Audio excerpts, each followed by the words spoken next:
Welcome to the Pinning Combination. I'm KJ Pilcher, and as you can see, the gang's all back together. We've got Dick Briggs back, not venturing up from Florida anymore. So, Dick Briggs, Wyatt Schultz from The Predicament, ready to talk a little wrestling. We'll start out with some college, talk about the Iowa-Wisconsin duel. We'll also touch base on what the schools have coming up this weekend. Quickly, and then also touch on Division II, Division III rankings and updates here in the early part of the season as well. But and then we'll get to some high school stuff after that. Is postseason assignments that were released a week ago or a couple weeks ago, and then this first week now that action is starting up. But let's jump right into the Iowa. Before we get started, okay. I have a question. Maybe you guys can help me. It's a kind of a head scratcher. My question is, how is it the Doobie Brothers are not in the Rock and Roll Hall of Fame yet? I don't get how that can mean. Can you believe that? That surprises me. Yeah. That surprises me. Okay, now that leads into the next question. Also a head scratcher. The Battle of Waterloo has announced who's going into their Hall of Fame. Dave Cunningham, my former teammate. Dan Mashik, coach at Don Bosco for a long time. Larry Punchy Salas, good friend, good buddy, assistant coach at East Waterloo for many years. Jamal Fox, and Chuck Patton. So that's the next one. How is it that Chuck Patton's not in the Battle of Waterloo Hall of Fame already? He's a Waterloo East grad, obviously fabulous UNI coach, and so anyway, that's. And you know, the other thing is, speaking of Chuck Patton, he was just inducted into the Iowa Wrestling Coaches Hall of Fame here a year or so ago, and his comment was, "God, you guys are reaching the bottom of the barrel to get me in there now." That would be CP. Yeah, modest. Anyway, sorry. Long overdue and stuff, but cool. So go Doobie Brothers. Let's see if they get in this year. See, we need Sam Paxton to weigh in on that. Sam, one of our editors, actually writes a blog. You might enjoy it. He writes a music, rock and roll blog. Is that right? Yeah. I'll have to check that out. So, speaking of that, there were some Doobie Brothers era songs for entrance songs last night during the Iowa-Wisconsin duel. It was a very eclectic list of songs for that, but pick up on that. music might have varied there, but the results really didn't. It was a very one-sided duel Sunday night. I think you're seeing the number one team in the nation. Is it? Yeah, I mean, and right now, you know, the Wisconsin's not anywhere close, obviously, and you know they could have changed some of those matches around, but Iowa is looking really great right now. The thing that worries me is with Iowa is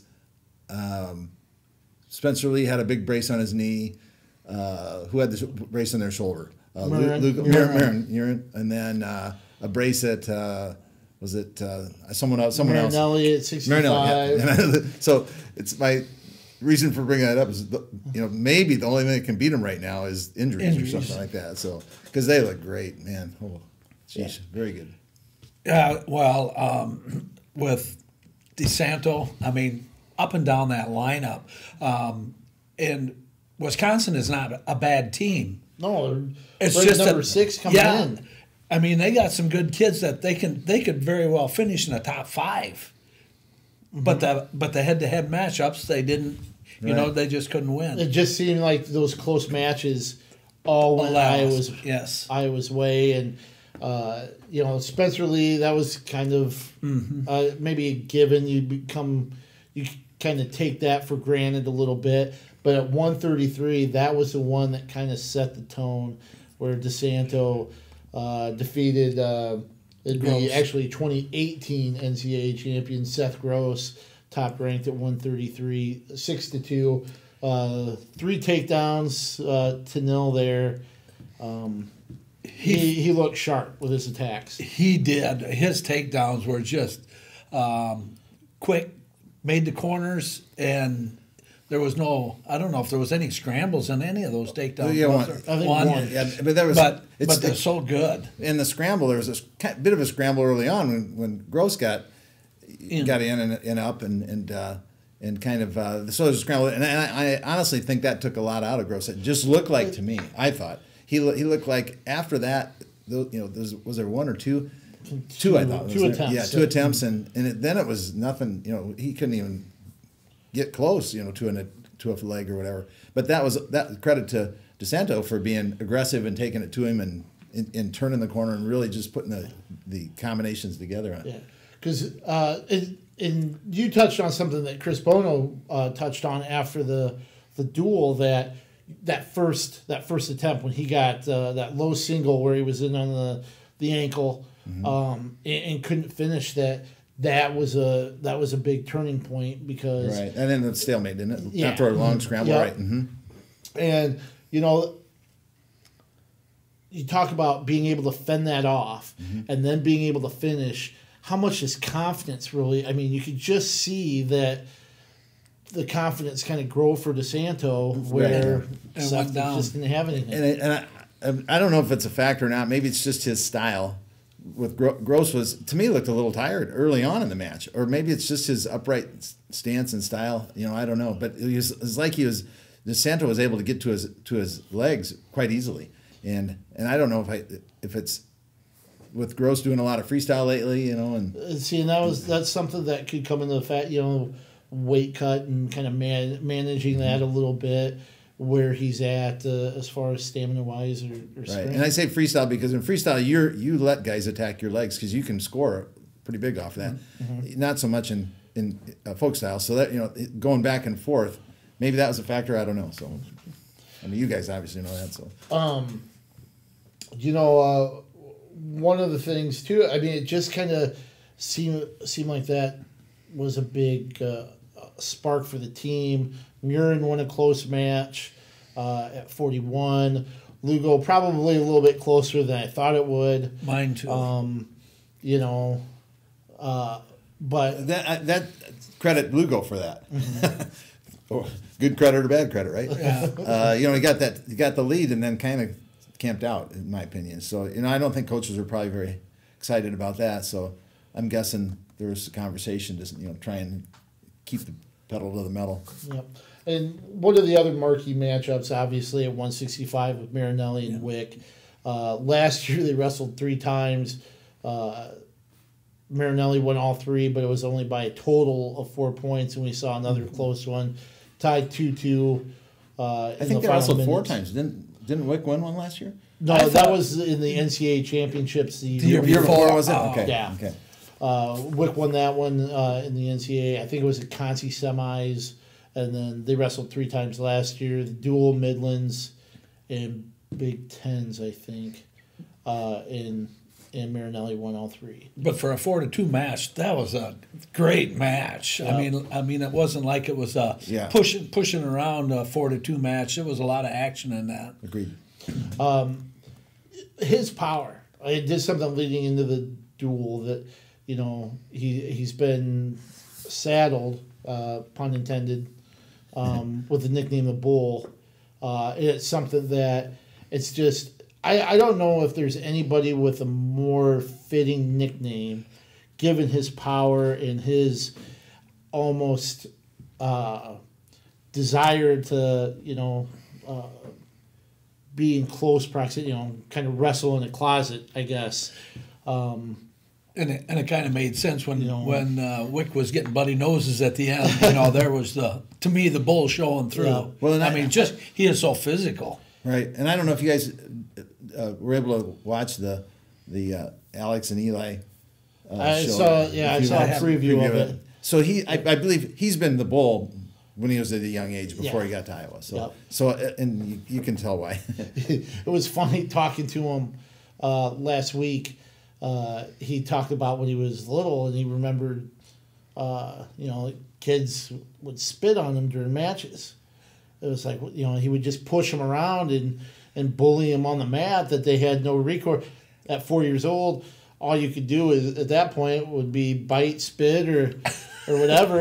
Or cry. Because I remember a kid spitting on me just because, that's what I did. I pushed, I would push opponents around. They didn't have anything else that they could do, and it shows, that winning takedown, where they were it was like attack, re-attack, and then all of a sudden they both had each other's legs, and then just that hip power. Drive forward, just yeah, driving absolutely. through them.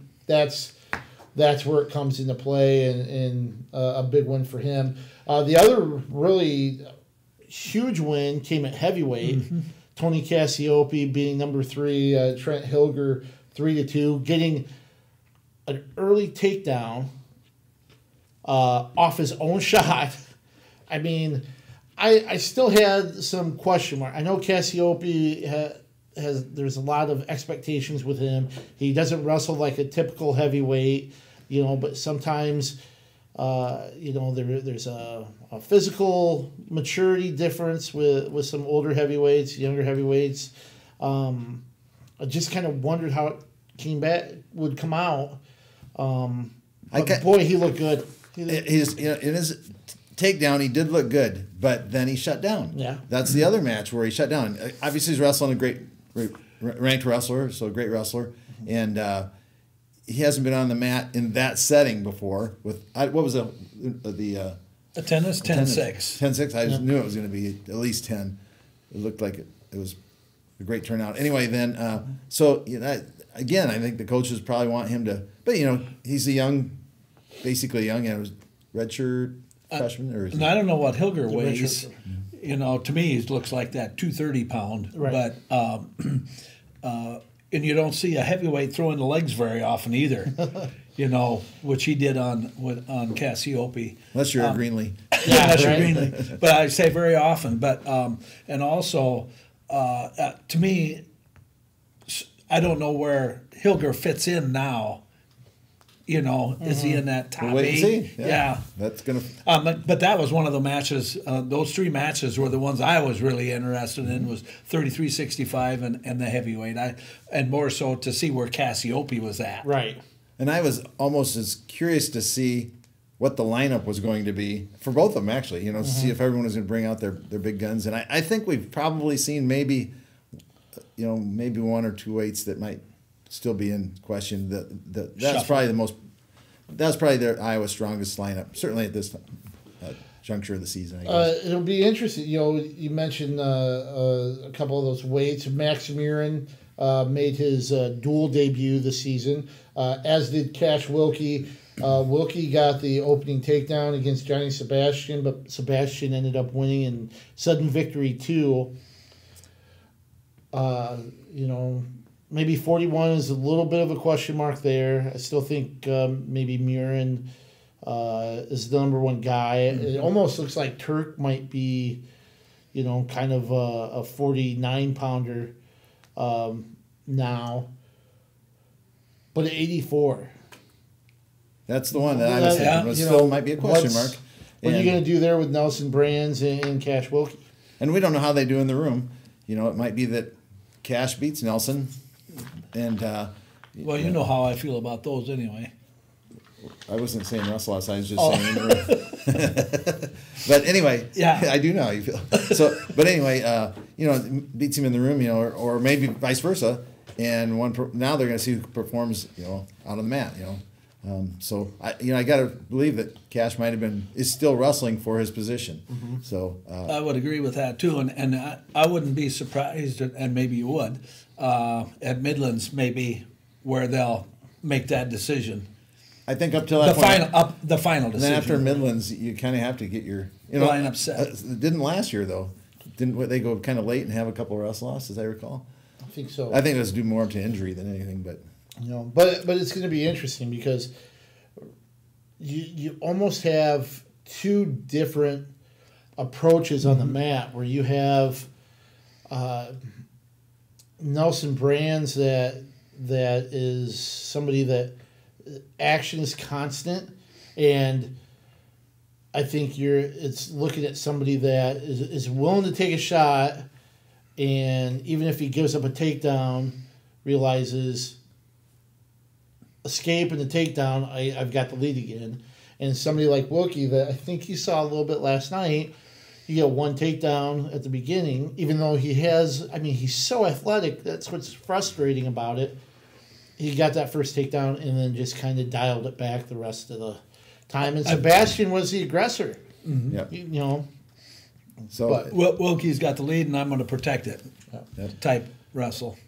here's one other thing, and we were talking about this beforehand because you certainly noted that Wisconsin went through the first half without a takedown.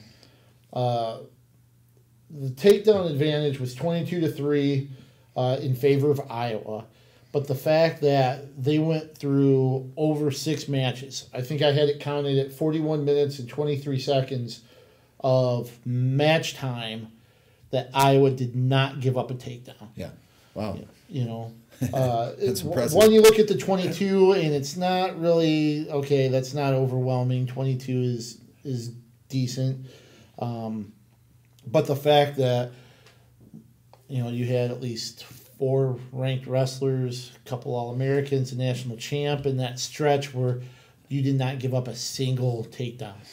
And then not only that, you get somebody like Spencer Lee with 1 takedown and Yeah, 14 backbreaks. Yeah. So you're not expecting a lot of takedowns No, there. no. Once he starts with that. And a zone. reversal. Didn't he end it with Yeah, a reversal? it's a In the reversal, second which is period. interesting. So that's something to really kind of keep in mind about the performance as well. Iowa heads to Princeton this weekend. Wrestle at Princeton on Sunday. The one thing that I think is the one question mark there is, does Spencer Lee go? You've seen Aaron Cashman weigh in next few. There's a lot of talk about Lee wrestling freestyle and preparing for that. There's competition here in December. I almost wonder if now, this meet, Cashman might wrestle as Lee prepares to wrestle freestyle and maybe even skip Princeton and the Midlands. To wrestle for free. And maybe I don't know what's going on with the knee, but he did have that brace on. So, and maybe just to rest. I don't know. I don't know what's going on there. So we'll see. Yeah, because he had that on last week too. So, So he might be fine. It might Yeah. be just precaution, but Sure. sometimes it's gives you a little more, of a mental edge, I guess. or is it more confidence for him? Feels more comfortable. That's with what I mean. it. Yeah. To have that on, kind of feels a little safer. So As you guys may have noticed, Iowa State and UNI haven't wrestled for over a week. A little bit of a break as they gear towards the Cliff Keen Las Vegas tournament. This I believe it's Friday, Saturday. Friday, Saturday. Out there, Panthers a couple tough dual losses. Iowa State 1-1 duels, but now a tournament setting here, a little bit of rest, raring to go for a big tournament out there. my comment for you and I, tough loss to Nebraska, who evidently is ranked second in duels right now, at least in one of the polls behind Iowa. And I'm like, well, that's why I think Iowa is separating themselves evidently from the rest of the teams. If Nebraska is number 2, and UNI really was one takedown in overtime away from winning that duel without their All-American at 97. So, so UNI can put it together and has a pretty decent team. I'm seeing some improvement at 33 with Skazarczyk, and so I like what I'm seeing there. Iowa State, they're still building. The last couple of years we've seen nothing but this every year, so it's going to be fun to watch those two programs. You can correct me if you guys disagree, awesome. I almost wonder if UNI is stronger in a bigger tournament like this, because you're going to have. Taylor Lujan has been fantastic. That win over Venz, I think, was a statement. Yeah. That was a message sender. Right there. But you've got guys like Lujan. I think Steyert's in that same boat. You don't know what you're going to get out of Max. Max looks like he's been Thompson a little can be more on. Yeah. He's in a tough weight class, though, so he'll be hopefully, last few years he's been tough one week, just real close the next week. Never down here, but losing by a point or two in tight matches. So you're right. He can turn it on. You got Schwarm that can pull together some bonus points. You saw what he did against Alex Thompson. Being able to pin anybody regardless of what the score is. Michael Blackus, even though the Nebraska duel wasn't real good for him, I don't think that's indicative of what he could do. I think they've got guys Did he that wrestle can, Red? No. Yes. Yeah, that's why. Yeah. Red's tougher than nails.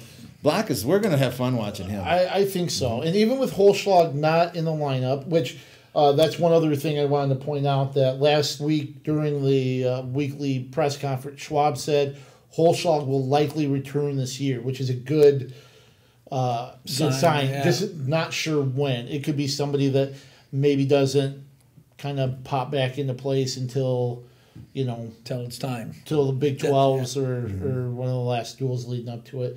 But I think UNI as a team that has point scorers in a tourney format, and don't forget Carter Isley is somebody that is capable as well. I think they're just as good suited for a big tournament like this to finish 2, 3, 4, something like that.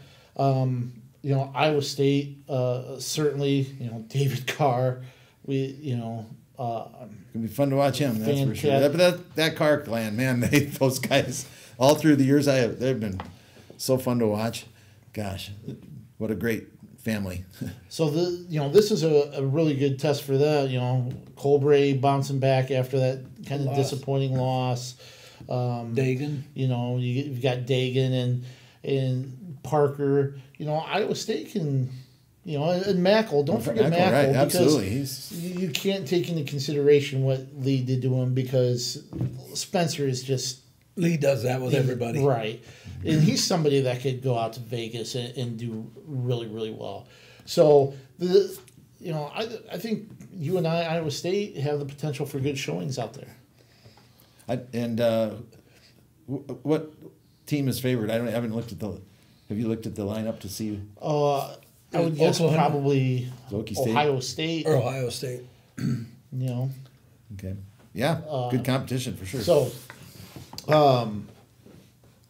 So at this point, Northern Iowa is probably a better tournament team than dual team. I think so, but But if they're a takedown in overtime away from beating the number 2 team in the nation, they're not a bad. Not at all. So, I mean, and this is a year. I think if they're looking to crack the top 10 tournament wise, I think this is a year, and we've already seen what they've done dual wise in previous seasons, and I would take these first 2 duels with a grain of salt right now. Yeah. Pretty much. Mm-hmm. Yeah. So, on the D2, D3 scene. Yeah. Holy you cow. want to jump into I did something here. I didn't mention what I did, but I kind of made a list of local kids that are wrestling, and there's a bunch of kids that are wrestling. So if I miss anyone, sorry, and I don't want to go long, but there's some local kids that I think deserve to be mentioned, like at the University of Dubuque, the Radkes from Vintner wrestling up there, Luke and Brock. Logan Sears from Washington is up there as well. University of Chicago, we've mentioned him before, Ben Saracen. Though I didn't see what he did last week. I'm not sure if he wrestled. He did not. He did not? Yeah, I went to the co-invitational and I visited with him. And, is that right? They were down there? Because there was also some Chicago kids up in Concordia where I was at. And, he was. There was some in Cedar Rapids. Mm-hmm. So anyway, then at Co, of course, you'd expect Co to have a lot of local kids, but Patrick Chambers from Xavier, Josh Edel, Marshalltown, Cole Erickson, 2-time All-American from Mediapolis, Josh Gerke, Xavier, Brady and Brock Henderson from North Lynn, Brandon Lala, Iowa City High, Taylor Mayman, ranked number 1 in the country right now, looking really good, Cedar Rapids Prairie, Tavian Rashad, Cedar Rapids Jefferson, Ryan Schott from Regina, and Tanner Schultz, freshman from Linn-Mar, and then Garrett Sims from Ringo, Guy Snow from Iowa City West, Riley Wright from Denver, Cornell has John Engelbrecht from Mount Vernon, Nick Jarvis, City High wrestler, Keegan Scholstick from Xavier, Jacob Scherzer from Jefferson, and they're strongest wrestler at this point in time is Bryce Overson from Wilton. And then it's interesting to note there's, I guess I got a couple others to mention. I better, before I note this, with Wartburg, you've got Brendan Baker from Jefferson, Kyle Briggs from Jefferson, who is doing a real nice job. He's undefeated, won the Luther and then the Concordia, and is currently ranked second. Brady Fritz also doing very well, state champ from South Tama. Shea Hartzler, state champ from Linmar, done well. And then Joe Pins, state champ from Hempstead last year, has done a nice job. He was first at Luther in the silver division. Brock Rathman was third at Luther, and then had an incident again up at Concordia. And then Loris, Matt Connolly, we know the Connolly name from Dubuque. Yep. Senior. Yep. And then Jacob Krakow from Marengo, Clint Lembeck from Xavier, Tyler Murphy also from Hempstead. And the note I was going to make was that we have 4 coaches' sons, which is kind of neat, that are wrestling. Patrick Chambers Xavier, Chase Lundsman from is up at Upper Iowa. Monticello. Yep. This is Ryan's son, coach at Monticello. And then Matt Connolly is Joe's son from Dubuque Senior. And then Kyle. So, who's yeah. Oh. He's the son of my wife, Susan. Yeah. The thing to note, 1-2 in the team standings or team rankings. I'm going off the Intermat. Which are the coaches' rankings? Those are the coaches that have done that. Okay. Warburg number 1, Loris number 2, Co number 9. So you're looking at 3 of the top 9 teams in the what is now called the American Rivers Conference. And no surprise. I mean, that's a given. But those 3 teams really strong. It could be fun to watch Wartburg Loris battle throughout the season. And Co has they have a young group. They had a good recruiting group, I think, and so they're going to be fun to watch and watch them grow. But I believe in the first. This is the 3rd set of rankings. In the first set of rankings, Loris was ranked number 1 with, I think, 61 points. Wabash was 60 and Wartburg with 59. So then the second set of rankings, Wabash was number 1. And then I'm not sure who was 2 and 3 between those two. And then the 3rd rankings, it's been now Wartburg number 1 and Loris number 2. So it's really tight there. And we're really kind of waiting to see what happens up in Augsburg, up in Minneapolis, because they have 3 national champs that are not wrestling right now. One of them did the same thing last year. I don't know what the deal is. We'll see. But as soon as if they get those 3 back second semester, which is likely, obviously they're going to be number 1 and be the team to beat. So. But right now, Augsburg's sitting at 3rd, and I think they started out at 6th or whatever. So, I know some of the schools. I believe Cornell hosts Luther and a couple schools this weekend for duels. I think Co heads up to Wisconsin Lacrosse to compete. Double duel with Whitewater and Lacrosse. And then also Loris will be there. Okay. So they don't wrestle. Co and Loris don't wrestle, but they'll wrestle the other 2 schools. Okay. Yep. What's Wartburg got on the docket? Wartburg goes out to Univista. I'll get to see what's the Beaver's name there. Buford. Buford out Beaver. out in front of the arena there. Yeah. So I'll tell him hello for you. Thanks. See if they still have my picture up in the post office there in Stone.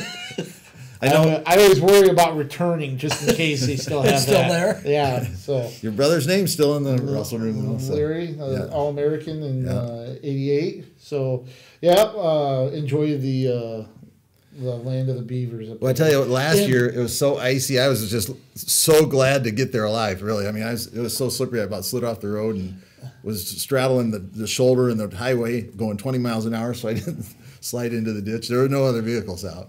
I was happy to get there. It's a lot easier to get there now with the work on Highway 30 or 20 being connected.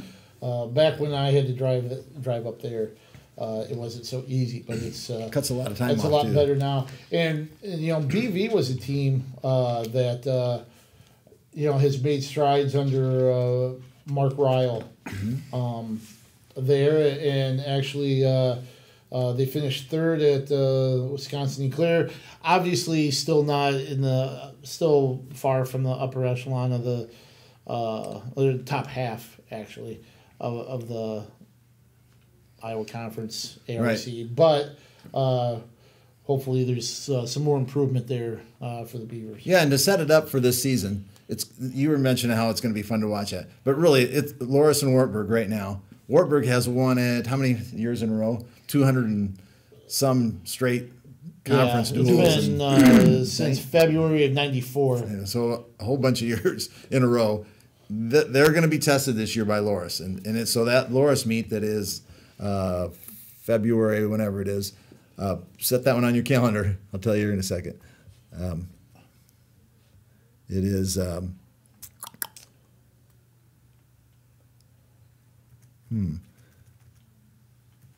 Anyway, that duel is gonna be. It's gonna be a good one. They and right now, it's tough to pick a winner. February 14th. February 14th, is it? Yep, there it is, right there. And so Valentine's Day, right? Isn't that Valentine's Day? It could be. There you go. Right there. There's your date. Heading up to or watch it. It's in Waverly this year, and it's going to be fun. Meal at Joe's Nighthawk. There you go. There you go. And a wrestling duel. That sounds like a perfect way to spend the day. Yeah. One other thing too to kind of touch on, Upper Iowa, Heath Grimm has done a great job. They've had two really strong recruiting classes here. Upper Iowa makes a swing through the Dakotas here this coming up weekend, but right now the Peacocks are currently ranked 6th in the D2 rankings. I think they've got something cooking up there with who Grimm has been able to bring in and the talent that they have. Yeah, and he's another one that brings in a lot of Iowa kids. And if people go to the duels, they draw well up there. They got a good attendance. That makes it a lot of fun for the wrestlers. It does. Yep. And I don't see them having a superstar on their team, but they've got a real well-balanced team. I suppose Hahn. Baumler. Foley. Baumler. Dick Foley. Baumler out of West Union. Yeah, and so or North Fayette. Baumler and Foley. I suppose Foley right now. Foley's ranked 4th. Baumler is ranked number 1 at 197. And Bennett's at 65. So, he's 5th. Okay. So they've got some good, but they've had that balance though, where they've just had really strong competitive kids, up and down the lineup. Right. And Brock Bennett's ranked 4th as well at 165. So, a good start and a couple duels that they certainly could come away with on that swing through the Dakotas. I believe University of Mary's one of them, and I can't think of the first one, but so good things going on for Upper Iowa right now. Should we delve into the prep wrestling scene now that things are getting kicked off this week, the first week of prep action? I know we were talking about the area duels tonight. This is Monday, of course, December 2nd. So Indy and Mount Vernon kind of kick things off here in the area. And it's first day of competition is why we're kicking it off. Yep. And then Tuesday you've got Washington and Marion, which usually in my neck of the woods here, it's usually the first Metro duel here in the Cedar Rapids area. Always has been and stuff. And then Thursday we jump right into the kind of the conference slate and a few good ones here. It's interesting ones this early. Yeah. Jump in the fire, especially the one up north at West Delaware between Waverly Shell Rock and the host Hawks. Yeah, the two state champs. 2A and 3A state champs returning. So that'll be an interesting one, even though it's an early season duel and it doesn't it doesn't mean a lot, but yet it means a lot. Yeah, it means a lot to those kids. Yeah, Yeah. And since they're in different Classes? it means a little bit less because it won't affect rankings, Right. Seedings necessarily. So, but it's like Iowa, Wisconsin. Yeah. 10,000 people were watching yesterday. I bet there'll be a nice crowd watching that. Yeah, I'm sure there will be. And it's a fun early season. Especially the hype with the returning state champs. Both teams got some great kids coming back. A lot of individual returning qualifiers, and I would say off the top of my head, probably Waverly Shell Rock might have lost a little bit more.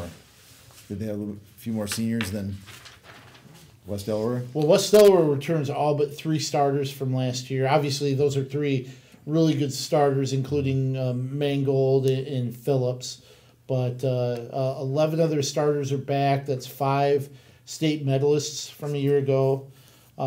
6 with state experience. Evan Woods was a state qualifier in 2018 for the Hawks. But that's a team that I enjoyed doing our little season preview on them and kind of the mentality that, Jeff Voss came into the room right away the first day of practice and said, listen, we're not talking about last February anymore. That's over and done with. There's no, hey, we're defending state champs. No.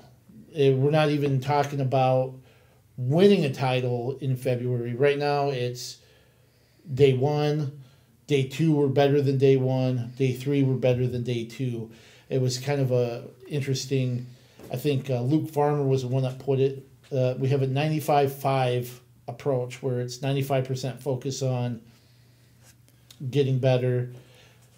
5%, still enjoying what we did, but that's not what they're concerned with anymore. I like that attitude internally within the program and in the inside the wrestling room walls, but outside, you gotta believe that last year's success and previous years will help them on the mat. When you come out in that West Delaware uniform, knowing that this is a state championship team, that's pretty intimidating to the other side. Well, you've heard this. It's been talked about before, and I certainly remember in the 80s and early 90s, a Jayhawk or a Prairie uniform singlet was worth 2 to 3 points. Oh yeah. Same thing with a Lisbon singlet as well. That, hey, you know what?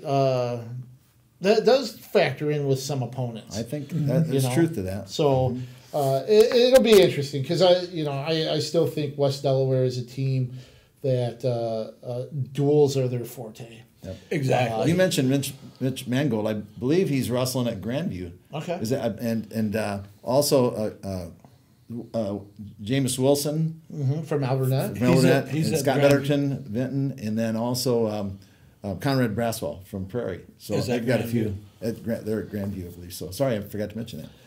Yeah, and Waverly returns 5 place winners too as well. So A couple of champion and a runner-up are gone though, right? right, and plus a couple other qualifiers. So they got a pretty good returning lineup too.